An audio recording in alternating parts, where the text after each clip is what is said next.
क्या हॉरोस्कोप मिलाना वाकई जरूरी है? और दूसरा, ऐसे बहुत सारे हिंदुइज्म में ही बहुत सारे लोग हैं जो कुंडली या हॉरोस्कोप नहीं मिलाते। अब यदि हम बात करें विदेशों की, तो वहां तो हॉरोस्कोप होता ही नहीं है। बिल्कुल। मुस्लिम्स के अंदर हॉरोस्कोप नहीं होता है, तो फिर इन लोगों की शादियां कैसे सक्सेस होती हैं? मेरे भाई, आप जब कुंडली मिलाते हो तो उसमें सबसे पहले क्या चीज देखी जाती है कि यदि ये मैच कर रहा है हाँ, तो ही हम आगे शादी की तरफ बढ़ेंगे। बिल्कुल। हम्म। डॉक्टर साहब, कुंडली क्या शादी होने के बाद भी जो हॉरोस्कोप्स हैं उनकी जो कैलकुलेशंस है उनको सेट किया जा सकता है, सही किया जा सकता है? उनके जो उनमें जो कमियां हैं एक दूसरे से कैसे उपाय हो सकते हैं? क्या कुंडली देखते समय ऐसी चीजें देखी जाए, एक औरत की कुंडली देखते समय, कि इसका कोई प्रीवियसली अफेयर नहीं रहा होगा, ऐसी कोई चीजें हो सकती हैं? हॉरोस्कोप में ऐसे भी ग्रह होते हैं जो आपको ये बता सकते हैं कि इस पुरुष के पुरुषार्थ में कोई कमी आ सकती है, या इसमें इम्पोर्टेंसी हो सकती है, या इसमें कोई सेक्सुअल प्रॉब्लम्स हो सकती है। बिल्कुल। आपके पास बहुत लोग आते होंगे, कभी कोई ऐसा आदमी आता है जो बोले कि साहब मुझे कुछ ऐसा तरीका बताओ, ऐसा ग्रह बताओ जिससे कि मेरे लड़का ही पैदा हो या लड़की ही पैदा हो। एस्ट्रोलॉजी में रत्नों का बहुत योग है, रोल है। तो ऐसे कौन से रत्न है जिनको यदि पहने तो किसी पुरुष की यदि सेक्सुअल एनर्जी कम है या किसी महिला की सेक्सुअल एनर्जी कम है तो वो इम्प्रूव हो जाए? क्या ऐसे है? क्या मंत्र और तंत्र से यौन एनर्जी को बढ़ाया जा सकता है?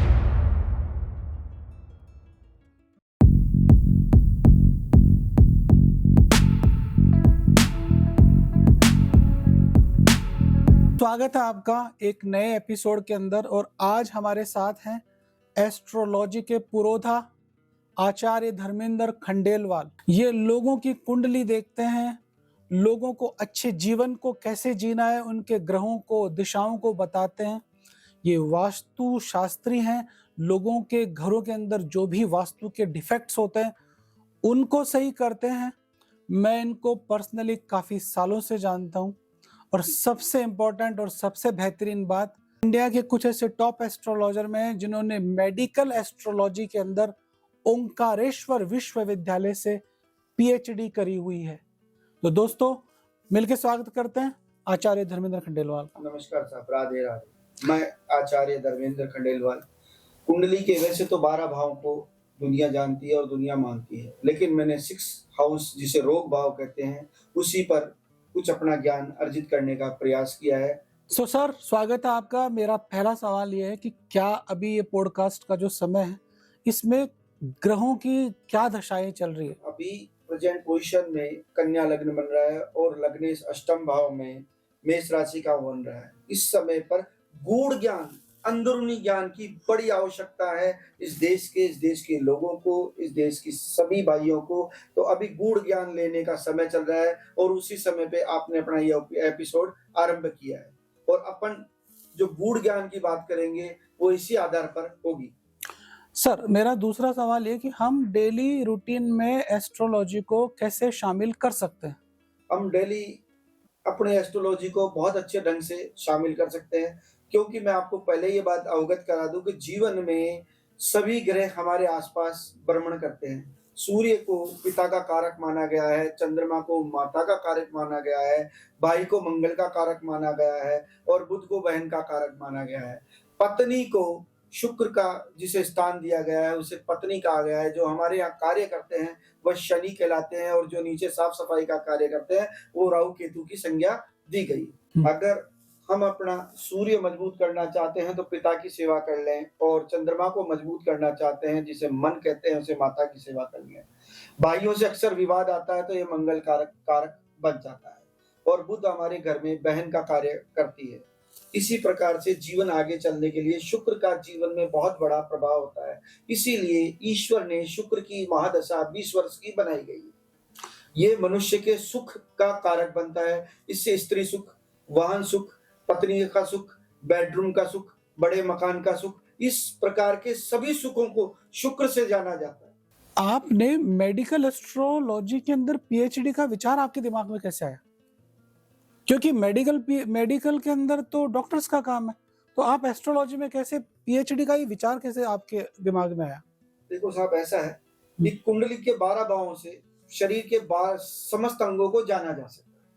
जैसे फॉर एग्जाम्पल सूर्य को लग्न मानते हैं, सर की जो गणना की जाती है सूर्य से की जाती है, उसे पहला भाव बोलते हैं। द्वितीय भाव से कुटुंब देखा जाता है, तीसरे से पराक्रम, चौथे से माता का सुख जिसे छाती भी बोलते हैं, पंचम से पेट देखते हैं, छठे से नीचे का स्थान देखा जाता है, सातवें से गुप्त अंगों को जब देखा जाता है तो उस भाव को देखकर छठे भाव से और सातवें भाव की गणना जब की गई तो मनुष्य को छठे भाव का प्रभाव सबसे ज्यादा मनुष्य के जीवन में रहता है, क्योंकि जन्म से लेकर और मृत्यु तक रोग, ऋण और शत्रुओं से मनुष्य घिरा हुआ रहता है। तो मैंने सोचा क्यों ना इसी भाव पे पीएचडी की जाए।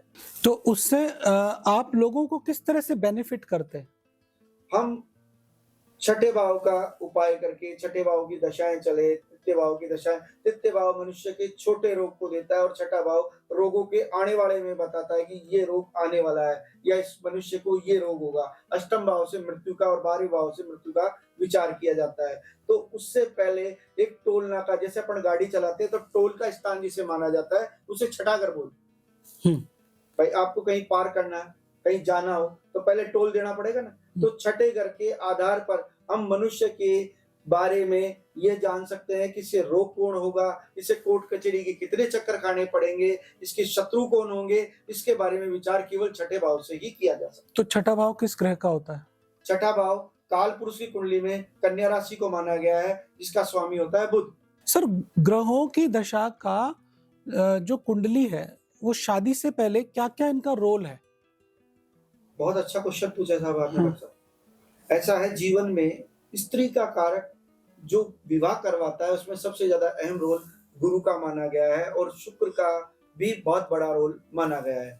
जब जीवन में मनुष्य के मांगलिक कार्य होते हैं तो मंगल का प्रभाव उसके जीवन में जरूर आता है, वही जीवन में मांगलिक कार्य करवा देता है। अब स्त्री हो चाहे पुरुष हो, दोनों में तीनों ग्रहों का प्रभाव इतना अत्यधिक होता है, वही विवाह का कारक बन जाता है। तो जो 36 गुण मिलाए जाते हैं, 36 गुण मिलाए जाते हैं और जो कुंडलियां मिलाई जाती है, तो क्या हर कुंडली को मिला के ही शादी करनी चाहिए? देखो ऐसा है, इस कुंडली में कुंडली मिलान का जीवन में और शास्त्रों में बहुत बड़ा महत्व दिया गया है। हाँ। केवल गुण मिलाना मनुष्य के लिए छोटी सी बात होती है, क्योंकि 55 घंटे तक चंद्रमा एक ही राशि में रहता है। हाँ। तो एक नाम के राशि वाले बहुत सारे लोग और लाखों लोग उत्पन्न हो सकते हैं 55 घंटे के अंदर। यहाँ पे भी हो सकता है, विदेश में भी हो सकता है, मेरे घर भी हो सकता है, आपके घर भी हो सकता है। इस प्रकार से हजारों लोग एक घर में उत्पन्न लेते हैं। लेकिन उसके बाद भी मनुष्य को मंगल दोष का भी विचार किया जाना चाहिए, नाड़ी दोष का भी विचार किया जाना चाहिए, ग्रह मैत्री भी देखना जाना चाहिए, योनि का भी विचार किया जाना चाहिए। उसके बाद ही मनुष्य को विवाह की ओर आगे बढ़ना चाहिए। तो सर, क्या हॉरोस्कोप मिलाना वाकई जरूरी है? और दूसरा, ऐसे बहुत सारे हिंदुइज्म में ही बहुत सारे लोग हैं जो कुंडली या हॉरोस्कोप नहीं मिलाते। अब यदि हम बात करें विदेशों की, तो वहां तो हॉरोस्कोप होता ही नहीं है। बिल्कुल। मुस्लिम्स के अंदर हॉरोस्कोप नहीं होता है, तो फिर इन लोगों की शादियां कैसे सक्सेस होती हैं?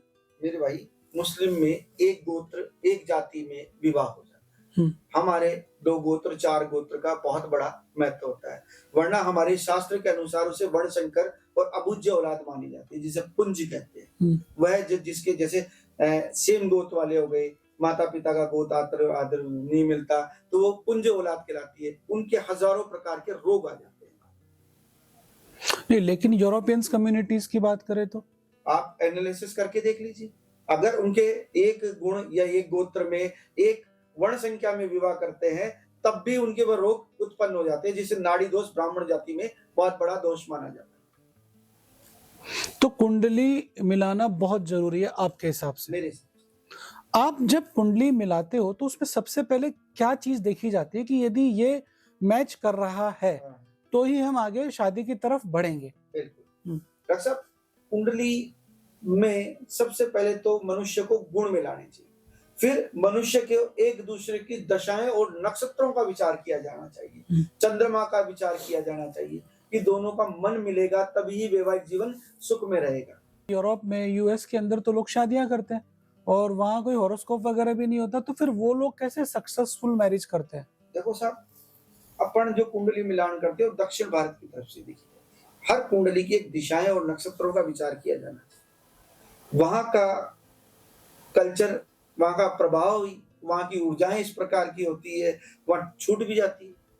किसी और के साथ मैरिज रिलेशनशिप में भी लोग रहते हैं एक दूसरे के साथ 6-6 महीने, 8-8 महीने, 8-8 साल, 10-10 साल भी अपना जीवन यापन कर सकते हैं। क्या अच्छे दोस्त, अच्छे मित्र नहीं हो सकते? कोई जरूरी थोड़ी है लोग विवाह करते हैं आज के लोग, ये तो कोई जरूरी नहीं है। लेकिन अगर वैवाहिक जीवन और सुखी जीवन चाहिए तो मनुष्य को कुंडली का सहारा लेना ही पड़ता है।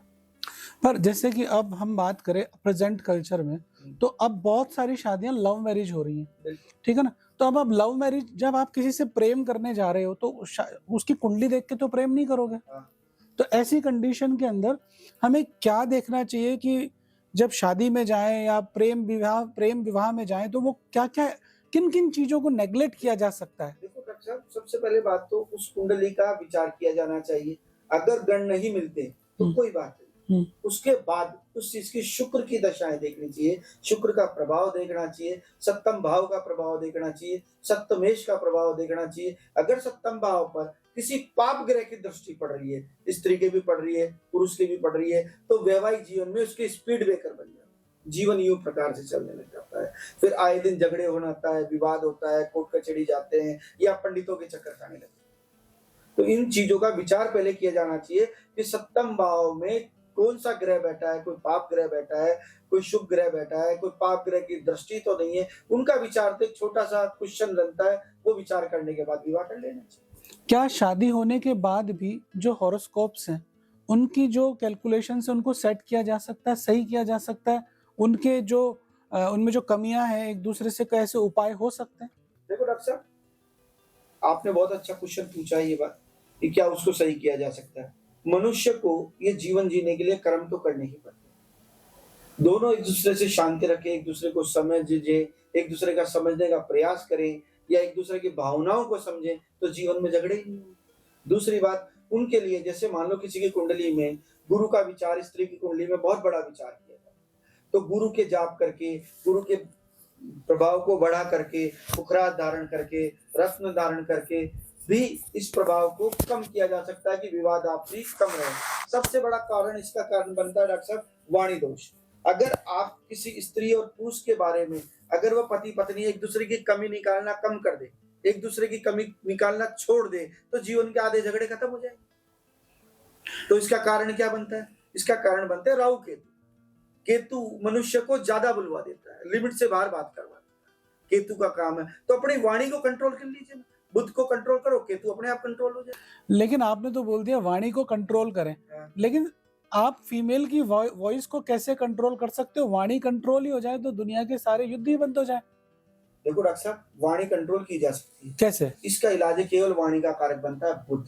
बुद्ध। अगर किसी का बुद्ध मजबूत कर लिया जाए, फॉर एग्जाम्पल, छोटा सा एक एग्जाम्पल लेता हूँ, बुधवार के दिन सुबह बुध की होराएं आती है, उस समय पे आप मौन व्रत धारण कर लो, तो इससे बहुत बड़ा जीवन में और शरीर पे प्रभाव पड़ने लग जाता है और धीरे धीरे अपने आप कंट्रोल हो जाता है।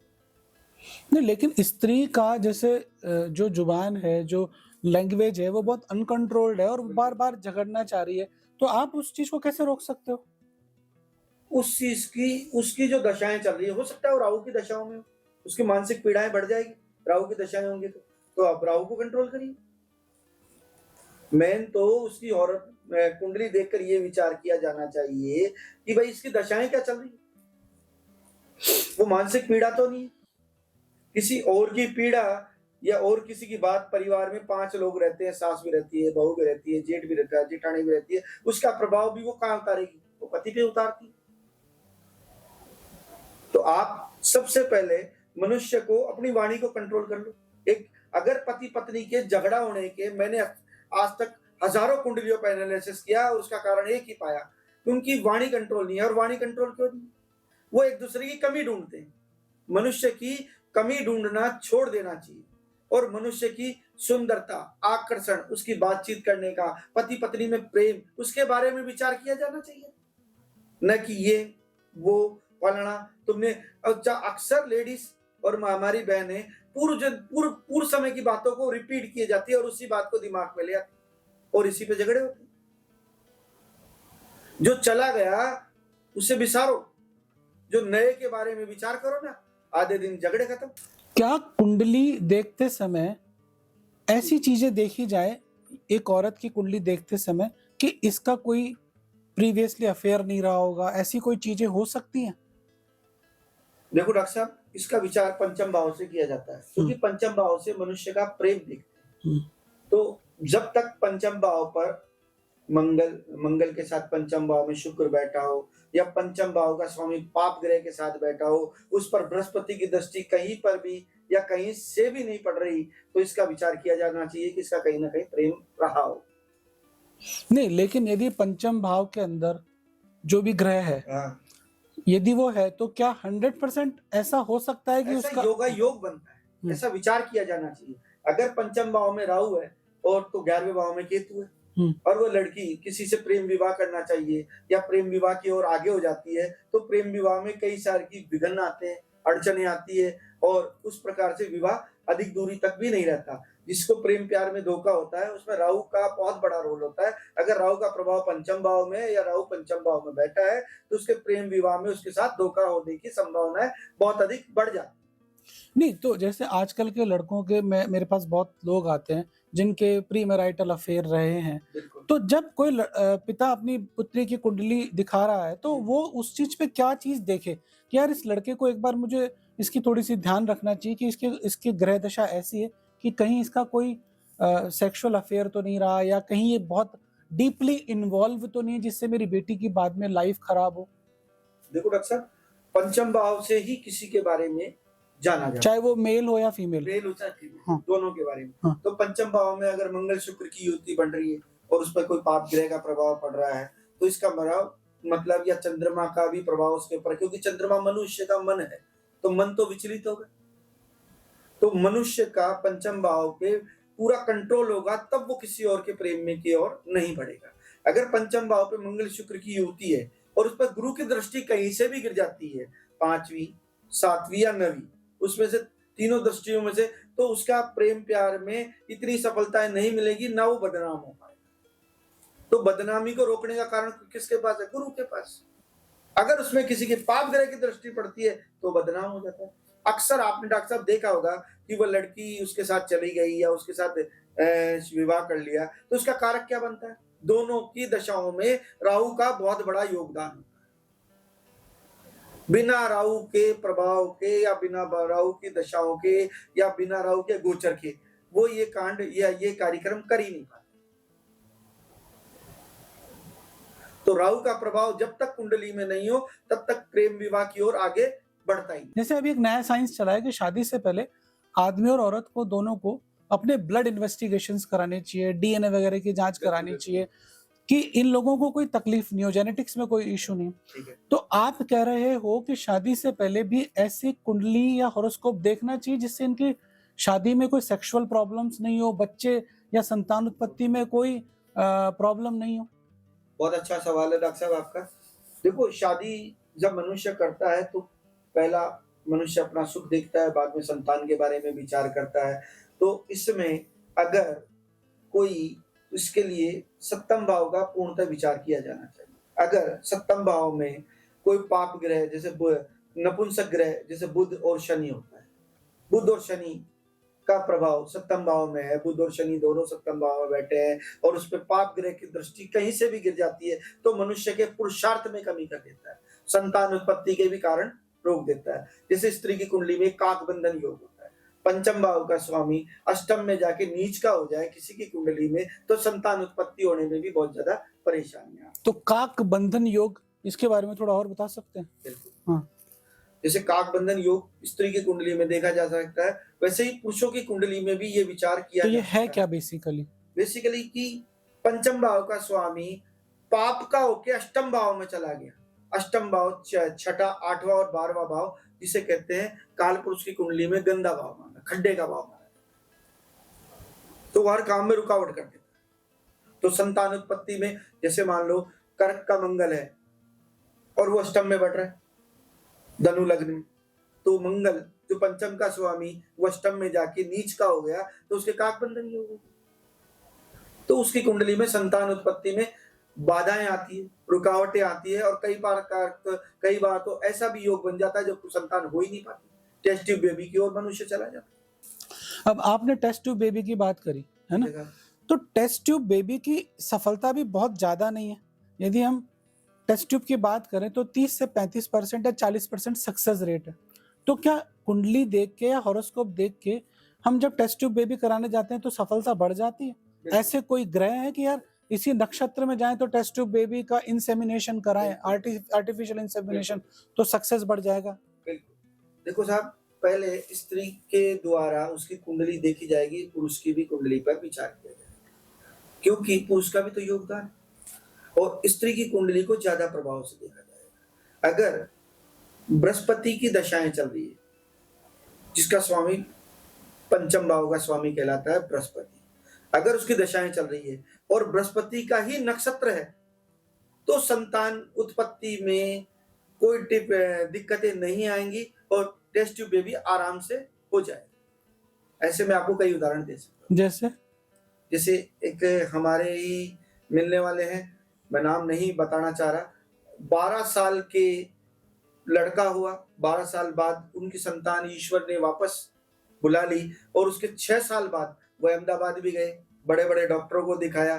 तब मैंने कहा भाई मत जाओ, वहाँ पे कुछ नहीं होगा, आपका समय जब आएगा तब आप ये काम करवाना। तब फिर उन्होंने मेरे कहने से जब समय आया तब उन्होंने करवाया और माँ भगवती के आशीर्वाद से आज पुत्र रत्न मिलेगा।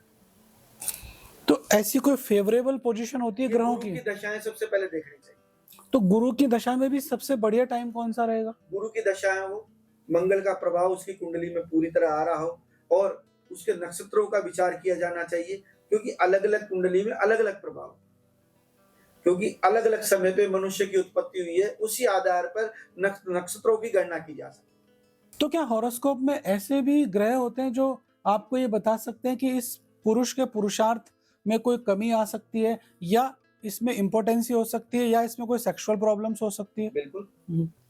मान लो किसी की कुंडली में कन्या लग्न हो और वहां पर राहु बैठा हो और सप्तम भाव पे 4 ग्रह बुध, सूर्य, केतु और गुरु वहां बैठे हो और शनि पंचम भाव में 5वें घर में बैठा हो, जिसकी तीसरी दृष्टि इन चारों ग्रह पे पड़ती है, तो मनुष्य का नपुंसक योग जैसा माना जाता है और इस पे भी विचार किया जाना चाहिए। नहीं, तो आप जो बात बोल रहे हो ये आपके खुद के मन की उपज है या कहीं साइंटिफिक डेटा है या किसी बुक्स में लिखा हुआ है? बिल्कुल, मेरे पास बुक्स है इसकी और मैं डॉक्टर साहब अभी आपको अवगत करा देता हूँ। ये कन्या लग्न है और तुला राशि है।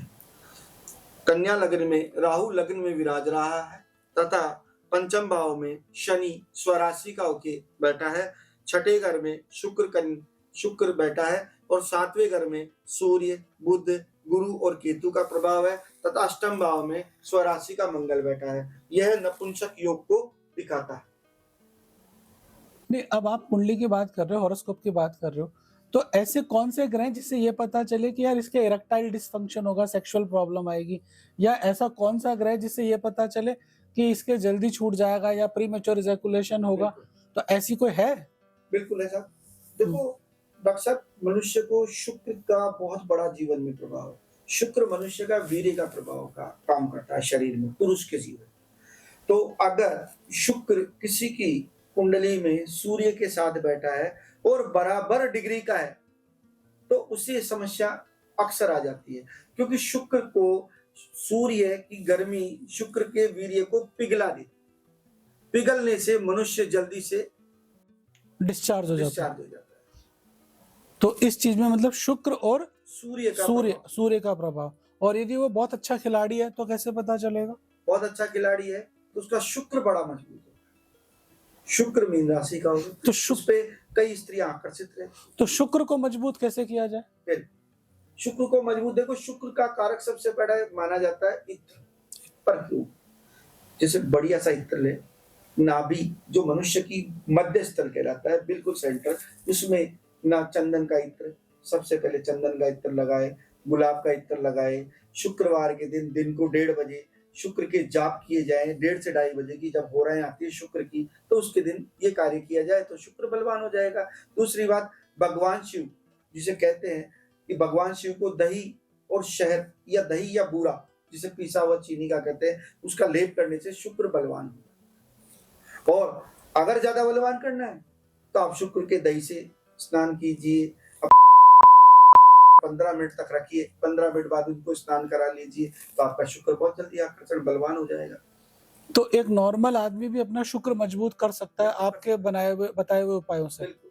बहुत सारे लोग हैं जो सुबह से शाम उनके दिमाग में सिर्फ सेक्स ही सेक्स चलता रहता है, और ऐसे बहुत सारे कपल्स हैं जिनकी वाइफ आके ये कंप्लेन करती है कि ये बिल्कुल भी सेक्सुअली एक्टिव नहीं है, इनकी सेक्सुअल डिजायर बहुत कम है, सेक्स के बारे में जैसे ही मैं बात करने जाती हूँ तो ये दूर हट जाते हैं।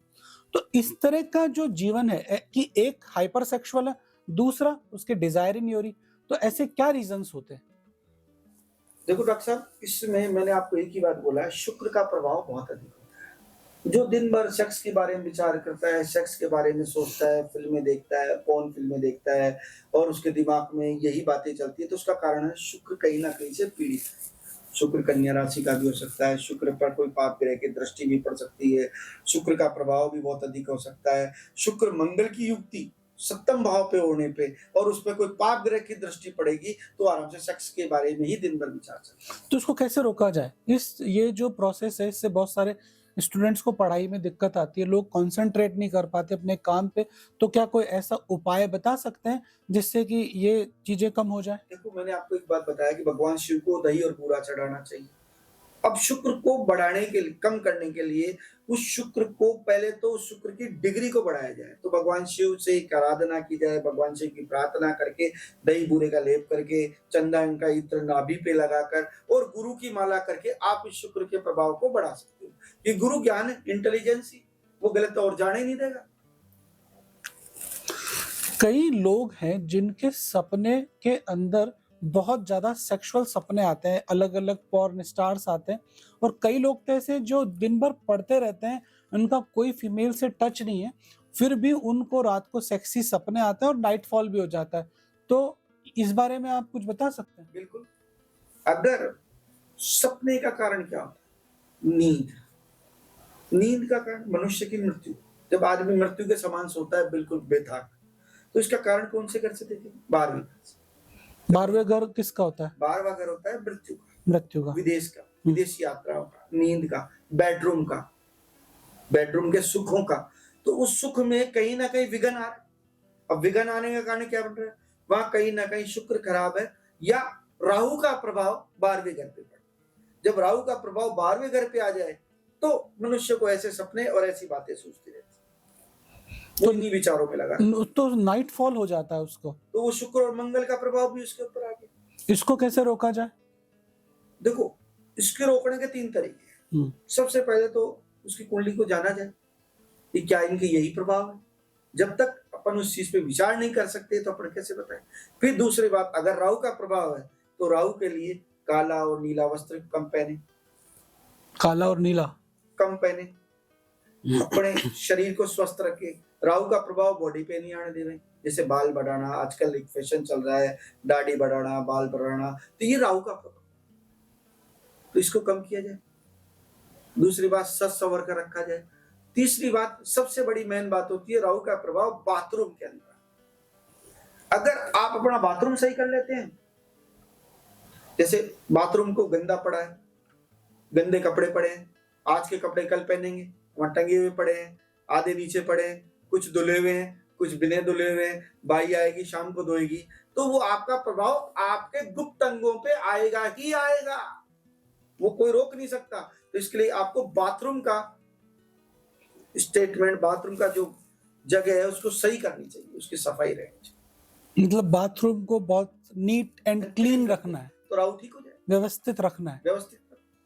कुंडली के अंदर मांगलिक दोष क्या होता है और इसका क्या इफेक्ट है? ऐसे बहुत सारे लोग हैं जो लव मैरिज कर लेते हैं, दोनों के मांगलिक हैं और अच्छी लाइफ चल रही है।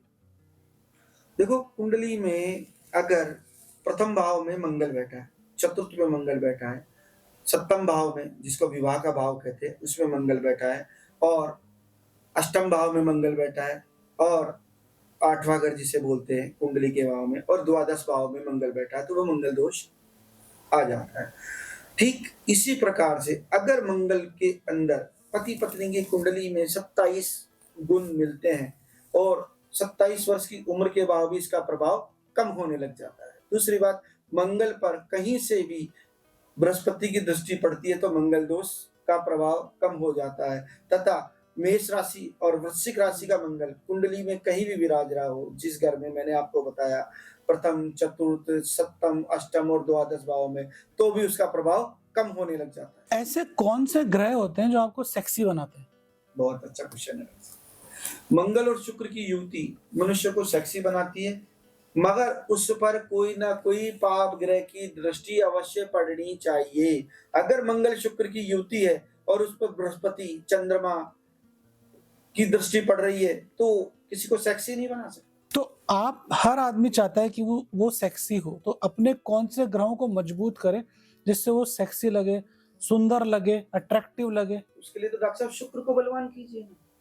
आप शुक्र को बलवान करो, शुक्र तो आकर्षण का कारक है। जितने स्टार है, जितने फिल्म स्टूडियो वाले हैं, जितने लोग ग्लैमर की दुनिया में हैं, इनका सबका शुक्र बलवान है। आप चेक कर लीजिए। अगर शुक्र किसी के सप्तम भाव में कन्या राशि का पड़ा है तो उसके वैवाहिक सुख कहाँ मिलेगा? मिल ही नहीं सकता उसको।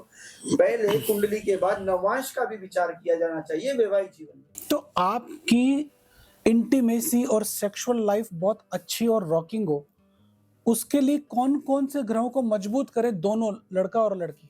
शुक्र को मजबूत जितना करेंगे उतना पुरुष के लिए बहुत अच्छा होता है, और गुरु अगर स्त्री की कुंडली में बहुत बलवान है तो सेक्सुअल लाइफ बहुत अच्छी होती गुरु स्त्री की कुंडली में अच्छा होना चाहिए। है। आपके पास बहुत लोग आते होंगे, कभी कोई ऐसा आदमी आता है जो बोले कि साहब मुझे कुछ ऐसा तरीका बताओ, ऐसा ग्रह बताओ जिससे कि मेरे लड़का ही पैदा हो या लड़की ही पैदा हो? देखो डॉक्टर साहब, ये तो कुदरत के ऊपर होता है, और कुदरत को तो मैं नहीं बदल सकता। भाग्य को बदलने की ताकत अगर मेरी होती तो पता नहीं मैं क्या होता। लेकिन एक ज्योतिष में सूत्र मानते हैं और सूत्र को देखा भी गया है और उस सूत्र के बारे में विचार भी किया जाना चाहिए। ऐसा एक योग बनता है, अगर स्त्री को जब रथोस्थला आए, जैसे आपकी भाषा में एमसी कहते हैं, उसके 5 दिन बाद वो स्नान करे, 7 दिन तक पति पत्नी संबंध नहीं बनाए, यानी कि 12 दिन टोटल। टोटल 12, 12वें दिन, 14वें दिन और 16वें दिन और 18वें दिन उसका पुरुषार्थ का समय सुबह 3 से 5 बजे माना गया है। सुबह 3 से 5 बजे माना गया है। अगर उसमें मंगल का नक्षत्र आ जाए, गुरु का नक्षत्र आ जाए या सूर्य का नक्षत्र आ जाए तो ऐसा योग बनता है कि पुरुष संतान उत्पत्ति होने का एक योग बनता है, गारंटी नहीं होती। तो आप इस चीज को मानते हो? बिल्कुल। और ऐसा कौन सा योग है जिसमें यदि हम एक्ट करें? डॉक्टर साहब एक चीज और बोलूंगा, इसमें दोनों की दशाओं का भी बहुत बड़ा रोल होता है। अगर पुरुष ग्रह की दशाएं, अब जैसे पुरुष ग्रह गुरु, सूर्य, मंगल, इनकी दशाएं हैं दोनों की, तो पुरुष संतान उत्पत्ति का भी बहुत बड़ा प्रभाव बन जाता है कुंडली के अंदर। और ऐसे कोई प्रभाव होते हैं जिसमें कई लोगों को सिर्फ फीमेल चाइल्ड चाहिए होता है, लड़की चाहिए होती है, ऐसे भी हो? बिल्कुल सेम कंडीशन आती है। कोई 5वें दिन स्नान करे, 7 दिन तक दोनों एक दूसरे से दूर रहे, 6 दिन तक, 11वें दिन, 13वें दिन और 15वें दिन विषम संख्या में अगर संभोग किया जाए तो वह योग बनता है। ऐसा कोई योग है जिसमें आपको ये पता चले कि जो संतान उत्पत्ति होगी वो ट्विंस होंगे या ट्रिपलेट्स होंगे? देखो साहब, इसके लिए नक्षत्रों का बहुत बड़ा रोल होता है।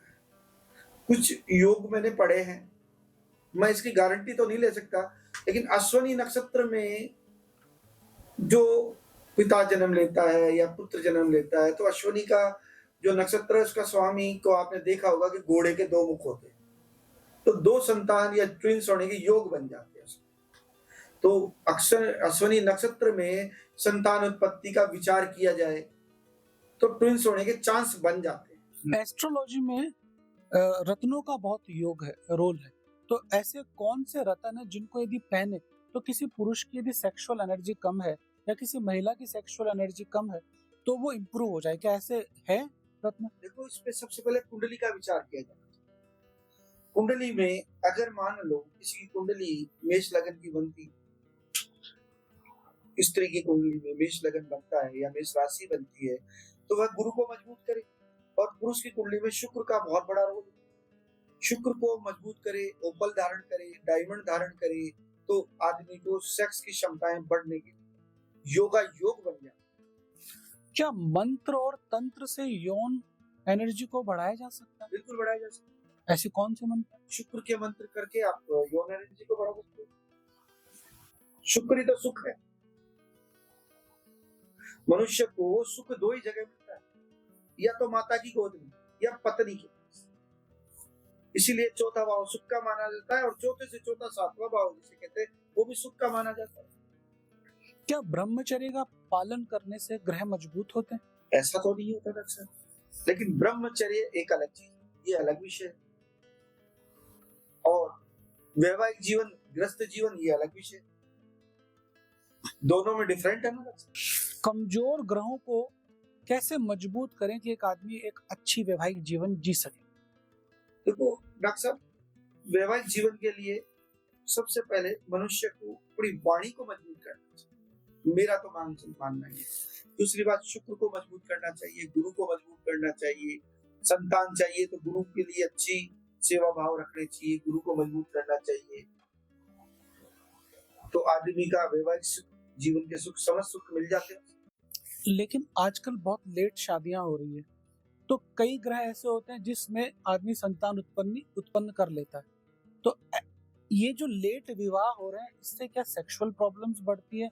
क्या ऐसे कुंडली के अंदर इश्यूज आने लगते हैं? बिल्कुल, क्योंकि मंगलिक आदमी का विवाह अगर ग्रहों से देखा जाए तो 27 वर्ष की उम्र के बाद होता है, ऐसा योग बन।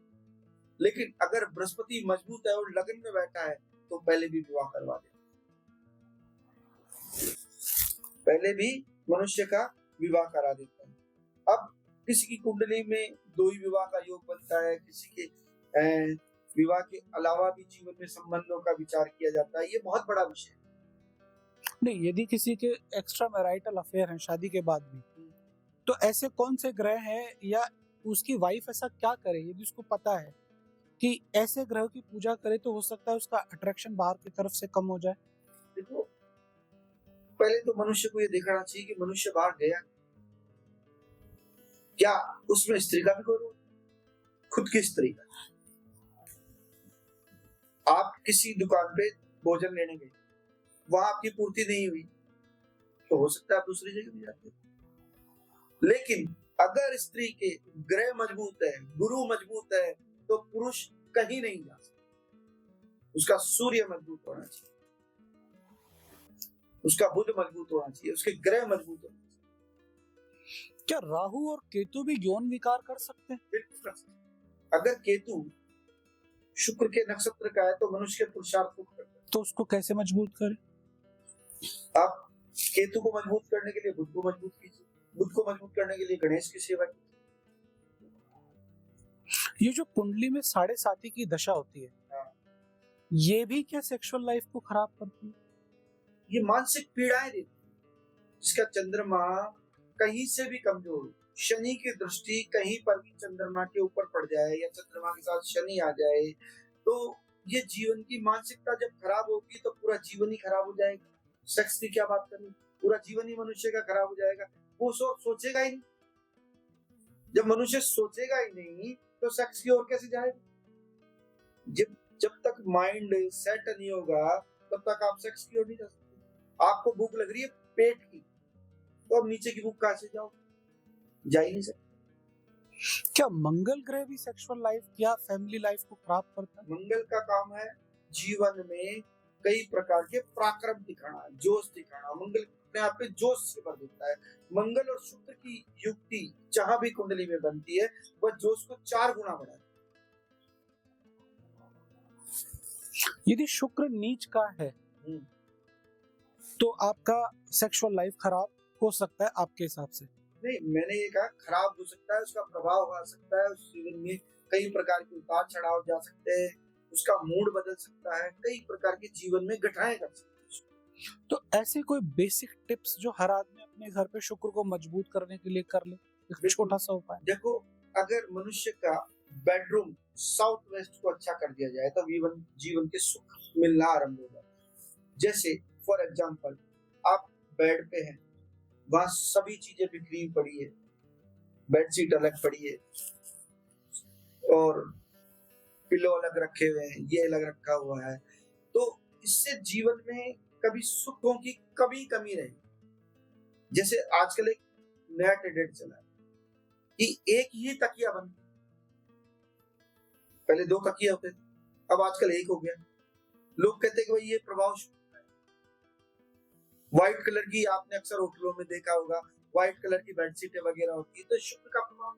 सफेद रंग ही चंद्रमा और शुक्र को प्रबली करता है, तो बेडशीट का रंग सफेद हो। पिंक कलर ना हो बेडरूम में।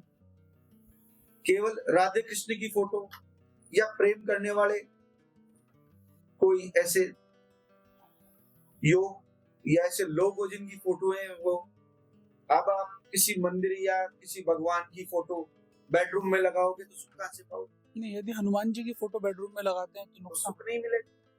शिव जी की? नो, केवल राधे कृष्ण, सिर्फ राधा कृष्ण। क्योंकि वो प्रेम के प्रतीक है डॉक्टर साहब। क्या कुंडली देख के आप बता सकते हैं कि ये फ्यूचर में एक अच्छा प्रेमी, अच्छा पति साबित होगा? बिल्कुल। ऐसे कौन से ग्रह होंगे? देखो, मैंने आपको अवगत कराया कि शुक्र और गुरु बलवान हो, दोनों एक दूसरे की दशाओं में हो, दोनों एक दूसरे की दशाएं चलती रहे, तो जीवन के सारे सुख मनुष्य को मिलते हैं। सुख चाहिए तो शुक्र को बलवान करो, ज्ञान चाहिए तो गुरु को बलवान करो। अगर किसी को प्रॉपर्टी का सुख चाहिए तो मंगल को बलवान करो। सरकार में लाभ चाहिए तो सूर्य को बलवान करो। सूर्य हमारे पिता होते हैं, चंद्रमा हमारी माता होती है, जो मैंने आरंभ में ही आपको समझाया। अगर किसी का मान सम्मान करना है तो स्त्री का करना आरंभ कर दो, शुक्र अपने आप बलवान हो जाएगा। अपनी माता का, अपनी माँ का, अपनी पत्नी का, अपनी बहन का, स्त्री जाति कोई भी हो, आपकी काम करने वाली बाई भी स्त्री, उसका भी सम्मान करो आप, उससे आपका शुक्र बलवान हो जाएगा। शुक्र बलवान हो जाएगा। मैंने कई लोगों और को जिसका शुक्र बलवान होता है डॉक्टर साहब, उसको लग्जरी लाइफ मिलती है। मैंने कई लोगों को अपने हाथ से परफ्यूम लगा के दूसरे लोगों को इत्र लगाते देखा है, तो वो क्या अपना शुक्र मजबूत वो कर रहा है? शुक्र मजबूत कर रहे हैं। तो ऐसे हर आदमी अपनी जेब में एक इत्र की बोतल रखे और जो मिले उसके लगाता रहे। ऐसा तो नहीं होना चाहिए, लेकिन वो अपनी बॉडी की सफाई रखे। राहु का प्रभाव बॉडी पे नहीं आने दे। सफेद वस्त्र धारण करें। आपने देखा होगा आज भी हमारी भारत की विधानसभा में केवल सफेद वस्त्र ही क्यों जाते हैं? उन सबका शुक्र का प्रभाव, उन सबका शुक्र मजबूत है। शुक्र का प्रभाव है उनकी बॉडी पे। अच्छा, शुक्र व्हाइट कलर का आकर्षण होता है, आप पहन के देखो, लोग आपका सम्मान करना चालू कर देंगे। हमारे पूर्वज, जो हमारे पूर्वज थे, ज्यादातर सफेद वस्त्र ही ज्यादा धारण किया करते। चेक कर लीजिए आप। ऐसी कौन सी 3 बेस्ट एडवाइस आप हमारे व्यूअर्स को देना चाहेंगे कि इनको आप जरूर करें, जिससे आपकी सारी कुंडली के जितने भी दोष हैं वो अपने आप ही मिट जाएंगे, कोई इनके जो इफेक्ट है वो कम हो जाएंगे? बिल्कुल साहब, मैं आपको दोबारा फिर से बता देता हूँ। सबसे पहले तो सूर्य को जल दीजिए, पिता के चरण छुइए, हर कार्य पिता के साथ बैठिए, उनसे साझा कीजिए, माता के पास कुछ समय दीजिए, पत्नी को कुछ समय दीजिए, और अपने जो कार्य करने वाले हैं उनको कभी सताइए मत। उन्हें ये नहीं कहना कि उसका जो बनता हुआ अमाउंट है, जो उनकी मेहनत का पैसा है, उसे रोकिए मत, उसे तुरंत दे दीजिए। आपका शनि मजबूत हो जाए। भाई से अगर प्रॉपर्टी संबंधित विवाद चल रहा है या बात है तो बैठ के हल कीजिए ना उसको, तो मंगल मजबूत हो जाएगा। बहन, बुआ जो मेरे घर आती है या जो मेरे से छोटी है, उनका आप सम्मान कीजिए, उन्हें गिफ्ट लाके दीजिए। देखो बुध कितना मजबूत होता है। स्त्री को जितना सम्मान आप देंगे उतना ज्यादा आपका शुक्र बलवान हो जाएगा। आपके वृद्ध इंसान या आपके गुरु जो आपके घर पे आते हैं, उनका सम्मान कीजिए, तो आपका जुपिटर और गुरु मजबूत हो जाएगा, बृहस्पति मजबूत हो जाएगा। अगर कुंडली में डॉक्टर साहब मैं आपको ये बताऊं कि सूर्य और चंद्रमा जिसका मजबूत हो गया, सारे ग्रह उसके अपने आप मजबूत हो गए, क्योंकि दोनों हमारे पास है।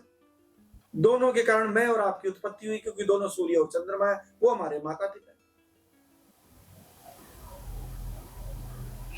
थैंक यू सर, आज आपने इतनी सेक्सी एस्ट्रोलॉजी की बातें बताई है। मुझे लगता है कि जो मेरा नॉलेज बढ़ा है वैसे ही मेरे व्यूअर्स का नॉलेज भी बहुत ज़्यादा बड़ा होगा। धन्यवाद। राधे राधे। यदि आपको ये पॉडकास्ट पसंद आया तो इसको लाइक करें, सब्सक्राइब करें और शेयर करें। और यदि आप गुरुजी से पर्सनली मिलना चाहते हैं तो इनकी डिटेल्स मैं इस पॉडकास्ट के नीचे डाल रहा हूँ, इनके नंबर्स, इनके वेबसाइट, सारी डिटेल्स आप इनसे कांटेक्ट कर सकते हैं। धन्यवाद। Thank you so much.